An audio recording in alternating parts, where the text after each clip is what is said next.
And just a reminder on what this is doing here. So you have that pressure on the nerve shooting down into the arm, causing that pain, the numbness, tingling, all of it, where you can't even use it right now. This is taking the pressure directly off that nerve, and that's why you can instantaneously feel that pain go away while I'm doing it. I'm gonna do a stronger pull on this one.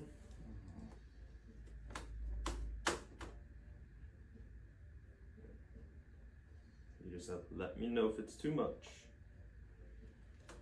That's great. Perfect. One more, and do that pull right at the end.